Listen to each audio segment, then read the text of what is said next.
is a light unto our feet and a guide unto our path. Ladies and gentlemen, pastors, members, and visitors of Jesus the Anointed One Church Cainta,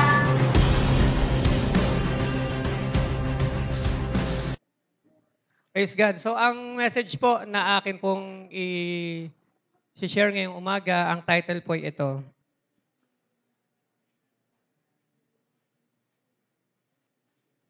Okay. So, welcome po kayla Erwin at sa family. Praise God. So, God bless po sa inyo, tatay, kay Erica, kay Erwin, at kay nanay. God bless po sa inyo. Okay, ano po yung title ng topic ngayong umaga? Ayan, Oras na Pilipinas. Ganun. Parang may katunog, ano? Alam nyo, isang tatay yung may junior. Pero yung tatay nag-aalala, parang napapansin niya kasi si junior medyo malambot eh. One time umuwi ng bahay si junior. May pasa sa muka. Sabi nung tatay, bakit may pasa ka? Sabi, kasi tay, nakipag-away ako dyan sa kanto eh. Sabi nung tatay niya, wow, okay yun ah. Sabing ganon. Sabi, sino bang nakaaway mo dyan sa kanto? Yung siga po dyan, si Ramon. Sabing ganyan. Sabi nung tatay niya, ganun ba? Tara, re-rest back tayo. Sabi, hindi na kailangan tay. Break na kami.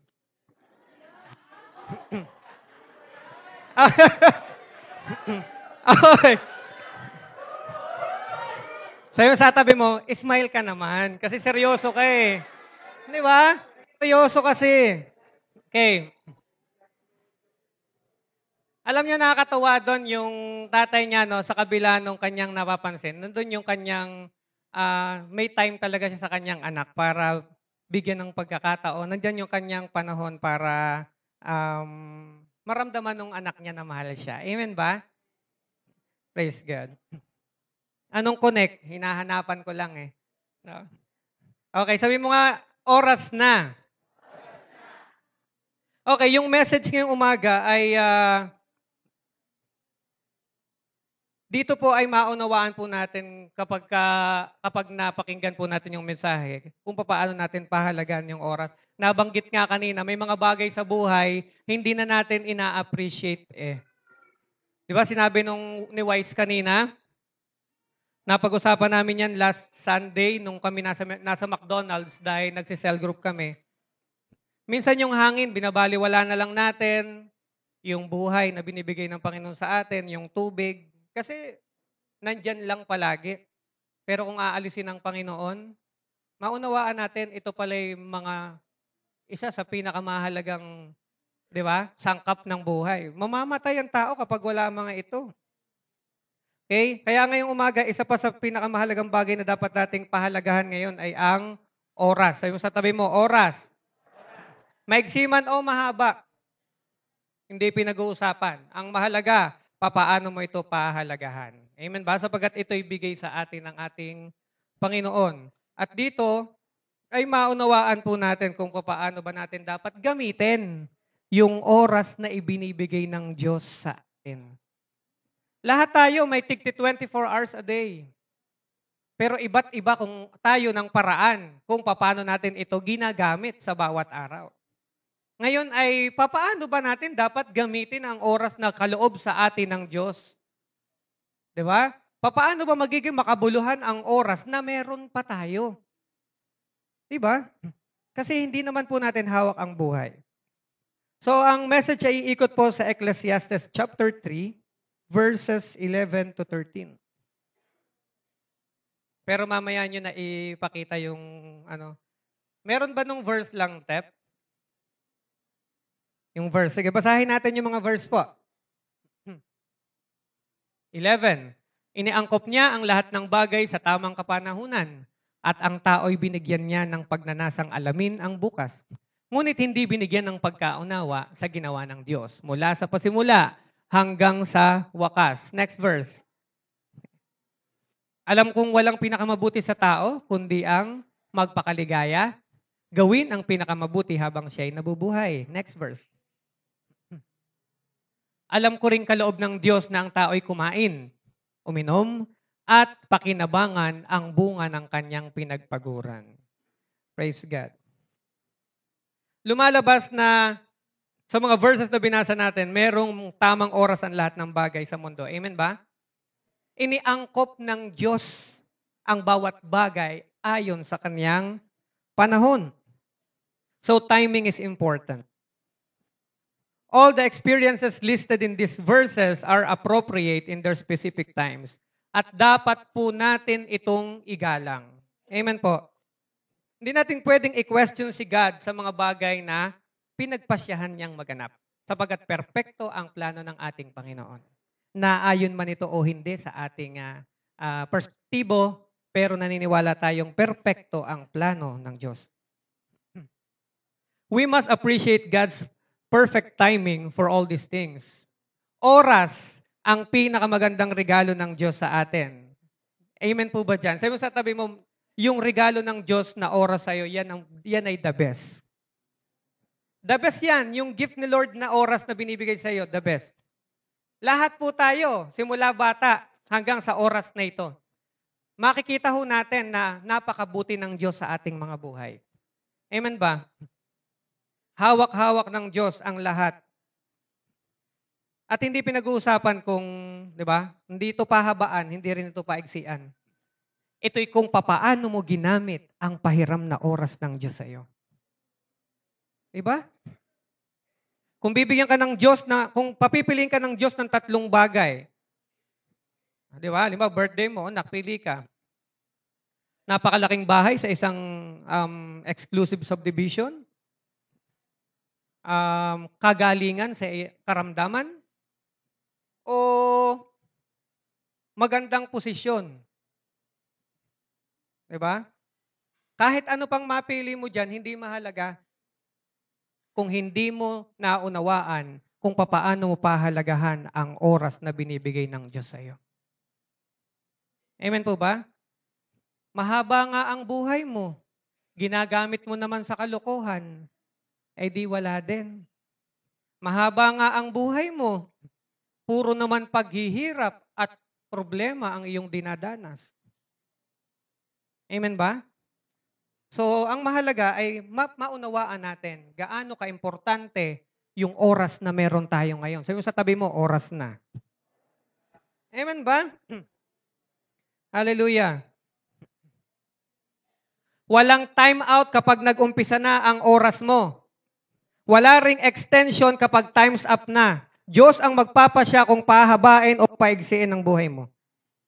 The moment na ikaw ay isinilang, umpisa na ng oras mo. At kapag sinabi ng Diyos, pass your paper, whether tapos ka o hindi sa assignment mo, ipapasa mo yan. Amen po ba?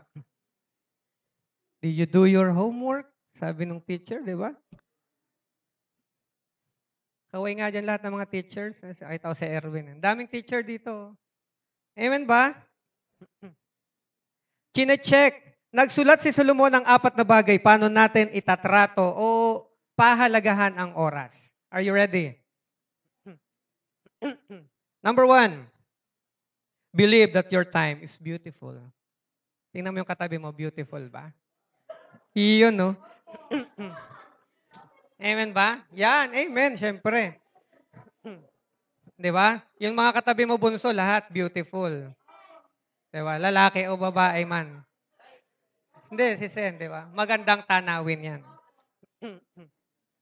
Ano sabi ng verse 11?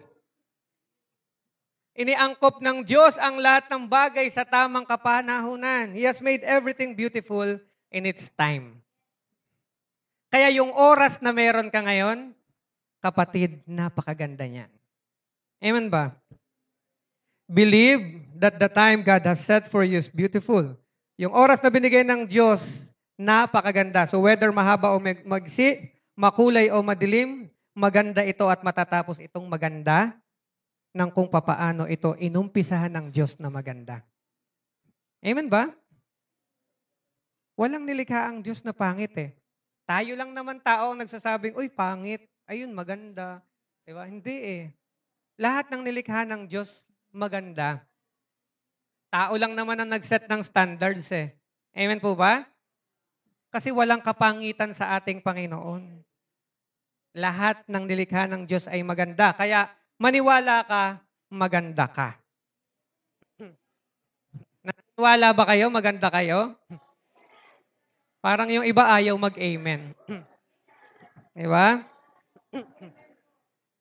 Yung oras na meron ka, maganda yan. Amen po ba? Sabihin nga natin, napakaganda ng oras ko. Alam nyo, lalo na po tayong mga anak ng Diyos, nakilala natin ang Panginoon, napakaganda ng oras na meron tayo sa bawat araw. Nung makilala mo ang Panginoon, di ba? Ewan ko yung iba, ganun din, ano?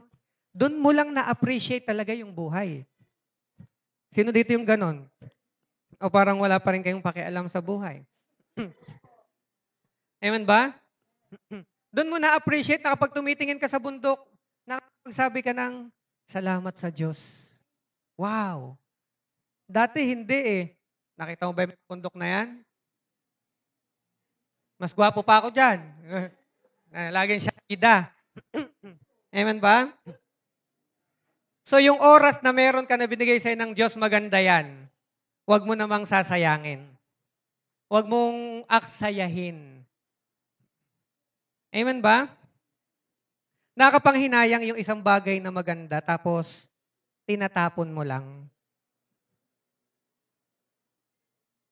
Nakakapanghinayang isang bagay kung alam mo lang ang value nito, tapos itatapon mo lang. Imagine tatamboy ka sa barkada mo for 5 hours o isang araw nandun ka nang wala namang nangyayari. Pumupunta ka sa isang lugar na wala ka namang mapupulot. Diba? Sayang yung oras. Sayang yung panahon na ibinibigay sa iyo ng Panginoon. Ang ganda niyan. Gamitin mo sa maganda. Amen po ba? Yung pamilya ninyo, maganda yan. Yung oras na meron ka sa Kanya, pahalagahan mo.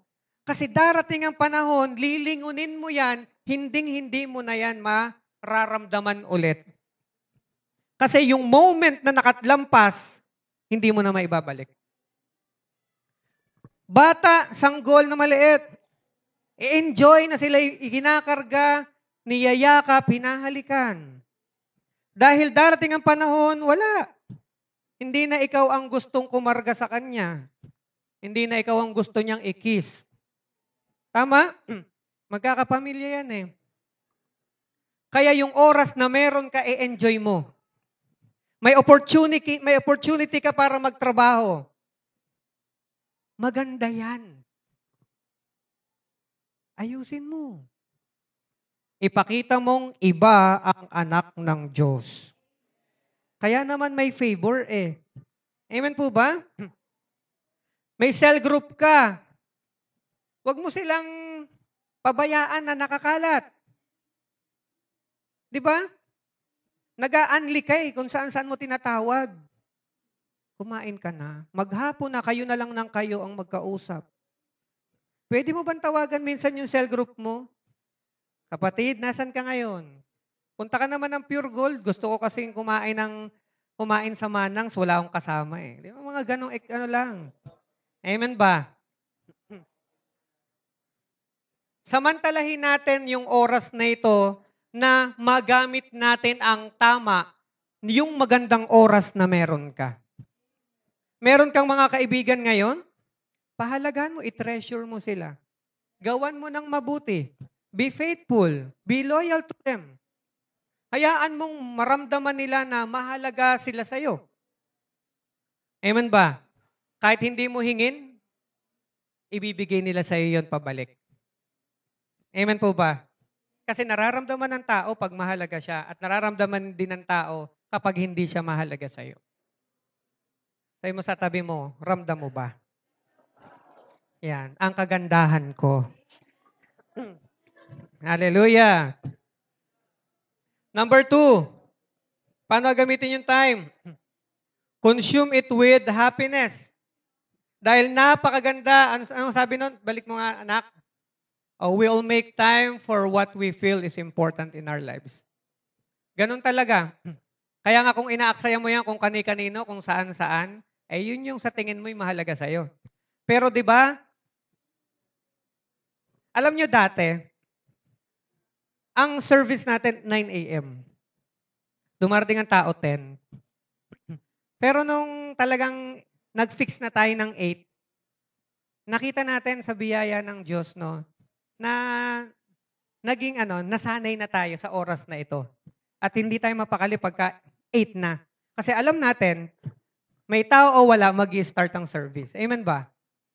Pero di ba, nakita natin, dahil doon, nakita na rin natin kung paano pahahalagahan yung gawaing ito.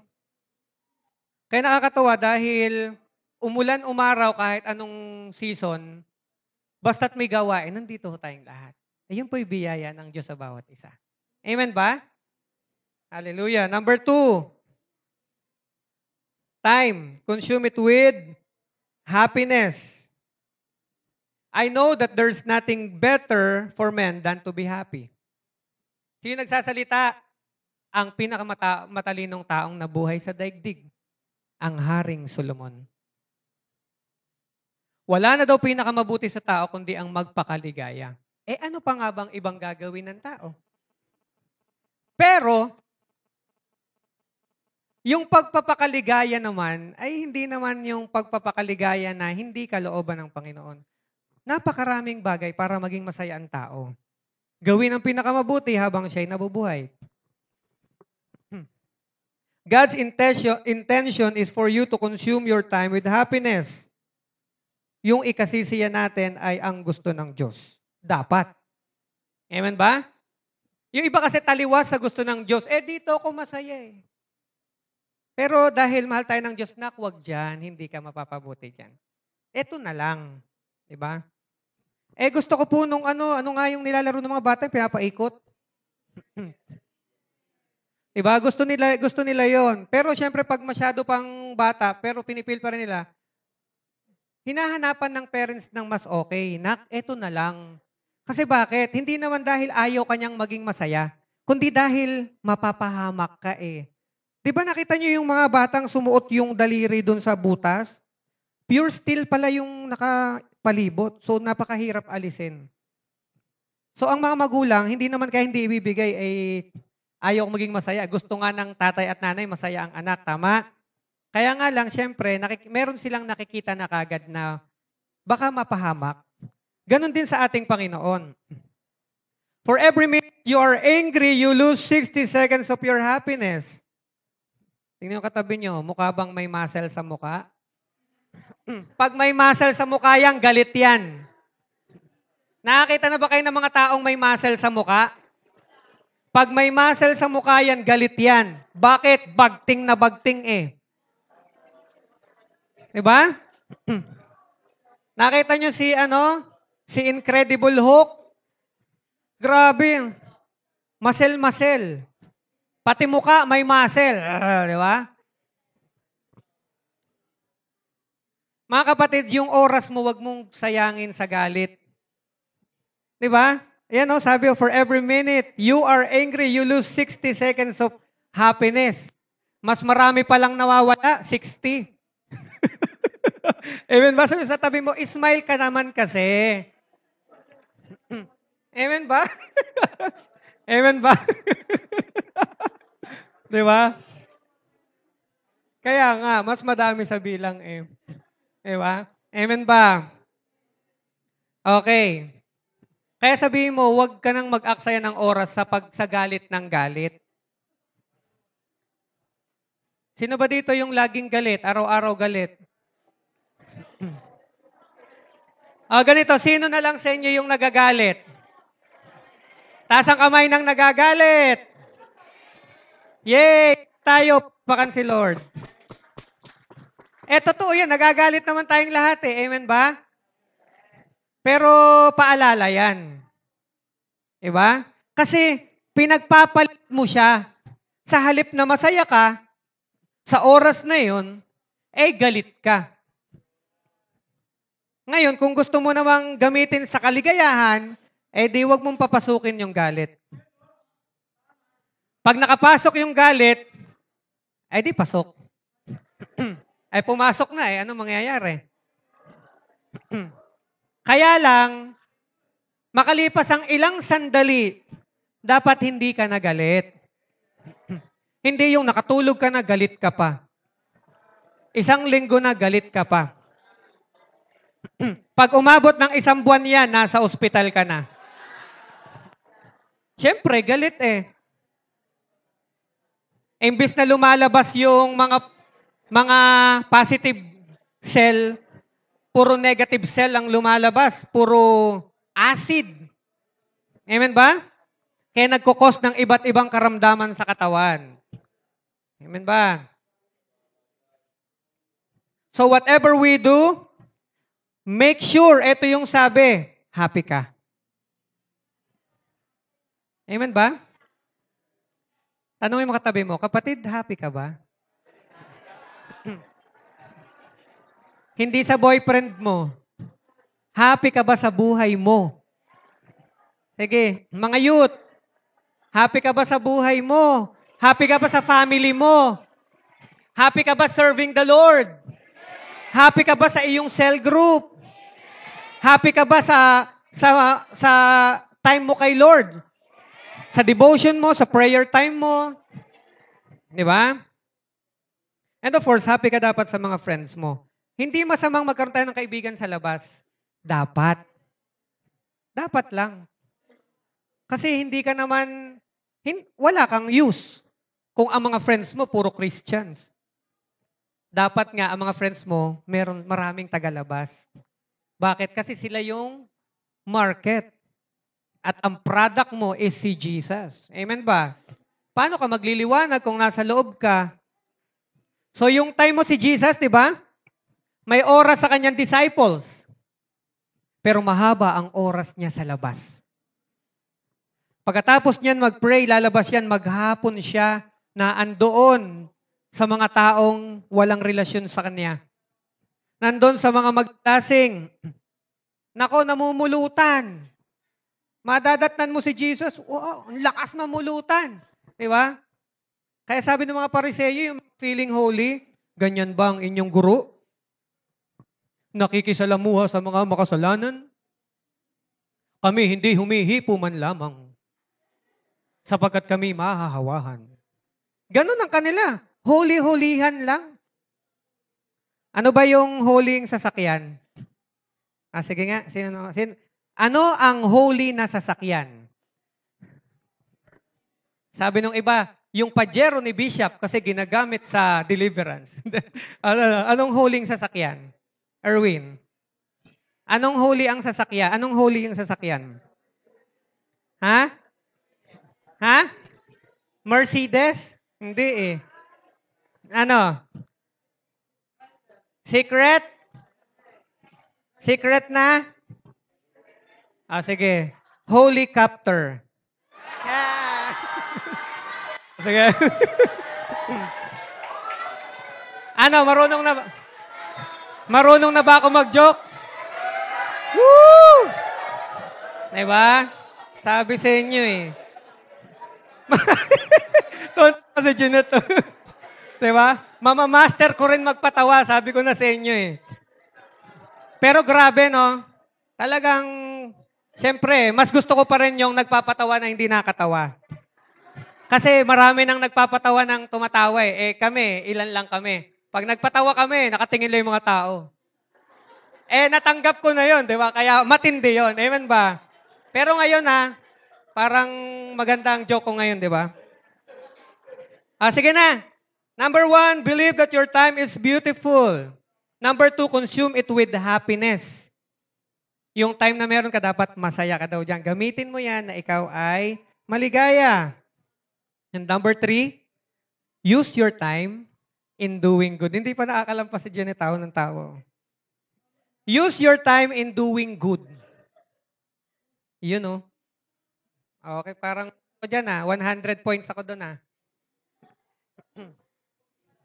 Ang sabi ng verse 12, do good while they live. Habang sila'y nabubuhay, magpakaligaya at gawin ang pinakamabuti.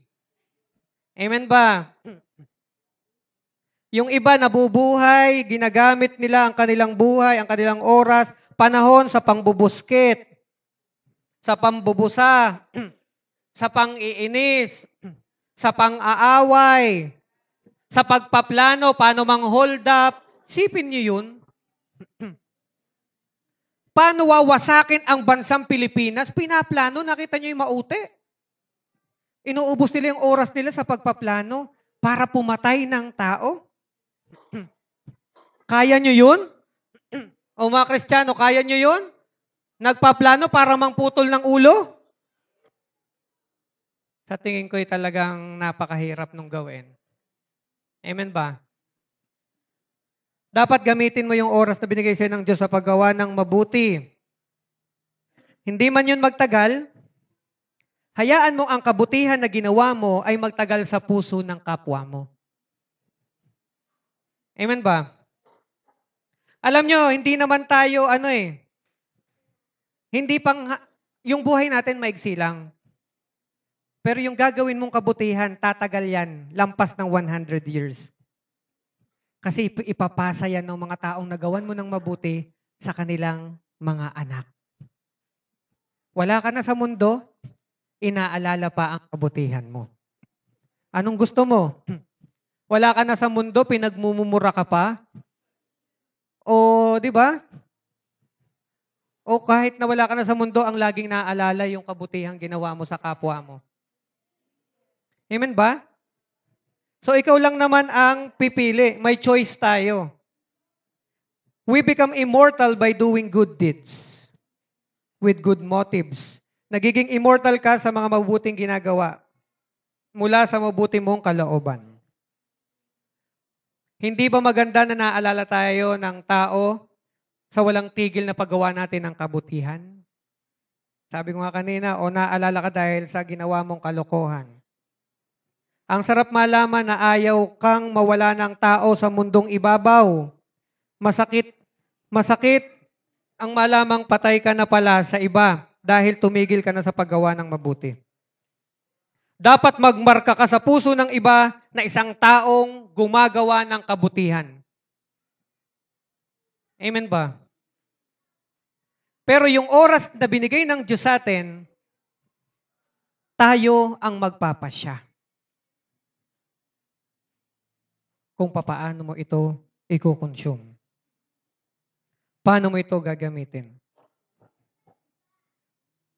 Nung nakilala mo ang Panginoon, sabi ng Bible, ikaw ay kanyang nilikha upang gumawa ng mabuti.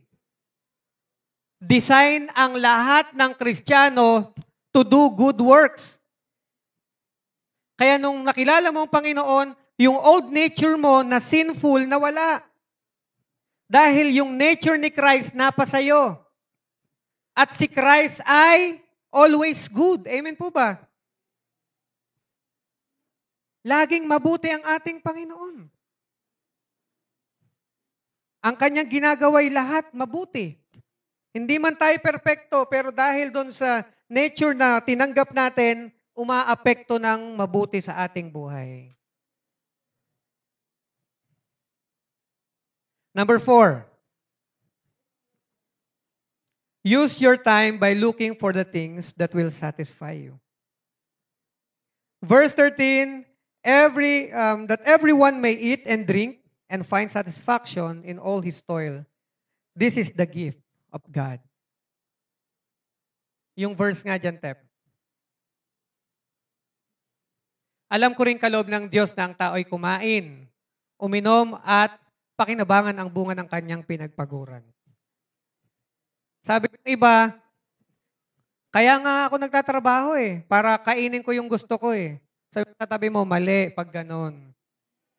Hindi ka nagtatrabaho para kumain lang. Although, kalooban ng Diyos. Pero hindi ka dapat nabubuhay, hindi ka dapat nagtatrabaho para kumain. Nagtatrabaho ka to glorify God. Amen ba? At habang gino-glorify mo si God, tiyak, mabubuhay ka ng masaya. Amen po ba? Yung totoong satisfaction, kapag ikaw ay nakaayon sa kalooban ng Diyos. Yung saya na nararamdaman ng mga tao sa labas, pansamantala. Pero yung saya na nararamdaman mo sa Panginoon, pansamantagal. Diba? Kasi hanggat buhay ka lang naman, pero at least pansamantagal. Diba? Pagdating mo sa Kanya, ayun na po, tuloy-tuloy ang ligaya. Sabi naman nagiinuman, tara, buksan mo ulit yung bagong alak, tuloy ang ligaya. Maigsi lang yun. Ang tuloy ang ligaya, pag alis natin sa mundo, nandun ang totoong kaligayahan.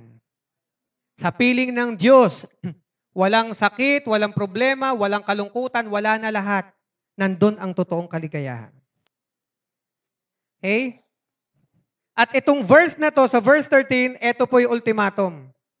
Yung matupad ang mga bagay na magpapabuo sa isang tao. Nagamitin mo ang oras na binigay sa'yo ng Diyos upang matupad ang mga pangarap mo, makita din nangyayari ito. Yung mga pangarap nyo sa mga anak natin, ang sarap niyan. Amen ba? Tapos unti-unti nangyayari. Yung mga inaalagaan mo, na nung nag-umpisa parang imposibleng magbago, pero ngayon, di ba, parang pastor na silang kung kumilos, grabe yun. Yung mga bagay na imposible, di ba? Pero sa tulong ng Panginoon, nangyayari. You take advantage of your time to fulfill your dreams and desires. Ang nakakatuwang sabi ni Solomon, this is a gift of God. Hanggat may pagkakataon, may kakayanan ng parents, mag-aral. Lasal, San Beda, Ateneo, di ba? Pumasok kayo. At tuparin ang inyong mga pangarap. Gamitin ng tama ang kaloob ng Diyos. Hindi yung dahil may pambayad si mami at si daddy, tuloy ang Paddy's Point. Tuloy ang gala. Tomas Morato. Diba? Ano pa bang galaan ngayon dyan? Hindi ko nakabisado eh. Yung mga binabanggit ko, yung panahon lang namin yun ha. Ewan ko lang kung saan na kayo ngayon. Noon kasi, Hard Rock Cafe, Cowboy Grill, di ba? Ayan. Soundstage, wala na ngayon yun eh. Yung mga natumatawa sa likod, mga nakarating sa soundstage yan. Yeah, di ba? Rock and roll. Di ba? Okay. Pangarap ng Diyos na matupad ang iyong pangarap. Alam mo ba yon? Alam mo bang pangarap ng Diyos na matupad ang pangarap mo? At alam mo bang bukod sa pangarap mo, may nangangarap pang iba para sa'yo? Si Lord. At yung pangarap niya para sa'yo, lampas pa doon sa mga pangarap mo. May mga pagkakataon, yung pangarap mo hanggang doon lang. Pero lumalampas ka doon habang ikaw ay konektado sa Diyos. Bakit nagagawa mo ito? Sapagkat pangarap yun ng Diyos para sa iyo. Sino bang hindi ko naman pangarap magpastor. Kasi ang pangarap ko lang lagi, pag ako'y nagbibilyar, ako manalo lagi. Pustahan. Diba? Pag kami ay nangangaroling, sa akin lahat yung kasi maliliit yung kasama ko eh. Ako pinakamalaki. Nakatago ako sa kabilang bahay. Sila lang taga-kanta. May bahay, ang may bati. Diba? Pagbigay na nun, lalabas na ako. Yan, kasi uso dati yung mga, di ba? Yung mas matanda pa sa akin. Uso doon yung mga siga-siga kasi ang mga palabas puro barilan. Kaya dito sa Riverside, Palengke, diyan po ako lumaki. Uso dyan yung grupuhan. Siyempre, grupo. May grupo din doon. Kaya uso doon yung awayan. Pagkakaiba naman doon, pag may nanghamon, ikaw ang susubo. Kaya pag kami nanghahamon, delikado. Takbo pag hindi kaya. Diba? Ganun ho yun. Kaya uso nun dati yung may leader. Diba? Sa mga tatay, diba? Uso na yung mga sombrero. Pag hindi nagbigay, sipain mo.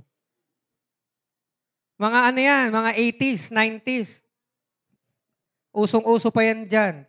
May bagong dating sa subdivision, hindi kilala, may nagiinuman, sasampalin yun. Pag hindi makakapalag kasi ang daming kasama. Tama?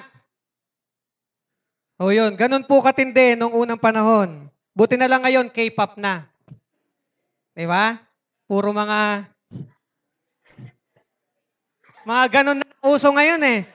Hindi na uso dati ang uso, tay bili mo akong baril. Tapos pagdating niya, maya-maya, wasak yung baril, may hinampas pala sa labas, kalaro. Ngayon wala na eh. Ang uso ngayon yun, di ba? Anong gadget mo? Sali ako. Di ba? Kataasan, siko lang eh. Mamaya ka na. Di ba? Dati hindi. Ang biruan dati, talagang tinutukan talaga, nakaganon pa yung kamay. Oh. Pero biro lang yun. Iba na kasi ngayon. Amen ba? Pero dati no, nagagamit ng maayos yung oras ng mga sinaunang tao. Kasi naglalaro sila sa mga gubatan eh. Nung sinaunang tao, ang oras ginagamit nila sa paglalaro. At noon ang kalaro, tao sa tao. Hahabulan, taya. Taya, di ba? Tagu-taguan, patintero, yun ang laro. Ngayon, ang kalaro ng bata, computer. Habol, ayan na yung demonyo, dali. Ang kalaro, computer. Kaya ang mga bata nung una, bata pa lang, laki ng muscle. Kasi takbo ng takbo. Ngayon, pang K-pop talaga yung balat eh. Lalaking lalaki, pero ang kutis, wow, K-pop. Diba? Pero okay lang, at least guwapings naman. Amen ba? Yan. Ang dami ditong guwapings. Diba? Tayo nga yung mga ano dyan, mga asterisk boys natin. Yung kalaban ng hashtag. Tayo, asterisk boys. Tayo, asterisk boys, tayo. O yan. Alam nyo, matindi yan. Lahat ng asterisk boys magpapastor. Kasi sa JA1, ang unang qualification para magpastor dapat gwapo. Okay, naintindihan nyo na ha? Pag hindi gwapo, titingnan kung cum laude. Hindi, joke lang. Joke lang po yun. Okay? Kaya, habang ikaw ay may pagkakataon, gamitin ng tama. Praise God. Pangarap ng Diyos na matupad ang iyong mga pangarap, kaya huwag kang magbabagal-bagal, lalo na kung kakaunti na lang ang oras mo. Aim for that. Hit it. May oras ka pa. Huwag kang magsasayang ng oras, lalo na kung inumpisahan mo na. Dapat kaya nating sabihin yung sinabi ni Christ na it is finished. Your ability to find satisfaction in your work depends on a large extent of your attitude. Kaya mga kapatid, sabi nga po dito, may time ka pa. Tapos may work ka pa. Tapos gwapo ka pa. Maganda pa ang attitude mo. Ang dami-dami pong mga kaibigan. Kaya sigurado satisfied ka sa result. Ang magiging ng buhay mo sa mundong ito, di ba? Malaking wow. Amen po ba? Sa kabila ng lahat ng ito, kung sakaling kulang yung time mo, di ba? Sabi ni Solomon, He has set eternity in the hearts of men. Imagine yung, di ba? May mga tao talaga na, may mga kapatid tayo na maagang umuwi kay Lord. Pero di ba, sabi nga dito, if ever kulang yung time mo sa mundo, sabi nga ni Solomon sa verse 11b, He has set eternity in the hearts of men. Mananatili po yan habang buhay. Yung lahat ng magagandang alaala, lahat ng magagandang ginawa mo, yan ay nasa puso. May eternity na lampas sa time mo sa lupa. Ito yung time ni Lord na binigay sa'yo. Hindi extension, kundi time mo with Him, and we call it eternal life. Sabi ko nga, lahat naman pansamantala. Diba? Pero ang mahalaga, yung naghihintay. Yung buhay na walang hanggan. Yung iba, nagpapakamatay sa dami ng problema. para daw tapos na. Pero hindi nila alam, dinala nila ang sarili na sa lugar kung saan wala na silang choice, wala na silang hope. Minadali nila ang pagpunta doon sa eternity kung saan walang hanggang pagdurusa. Hanggat buhay ka, gaano man kabigat ang problema mo, gaano man kadami kasalimuot ang nangyari sa'yo, may pag-asa. Amen? May pag-asa. At yung time na binibigay sa atin ng Panginoon, gamitin po natin to glorify God. Ano mang bagay yan, basta't ikaw ay sasaya dyan, basta't yan ay maganda, at sa tingin mo yan ay ginagawa mo for His glory. Di ba sabi, whatever you do, whether you eat or you drink, do it for the glory of God. Dapat lahat yan ay ginagawa para sa kaluwalhatian ng Panginoon din. Gusto ng Diyos yan. Kasi gusto niya masaya ka. At pinagpala ang buhay mo. Amen po ba? Praise God. Sige nga po, tayo po lahat ay tumayo.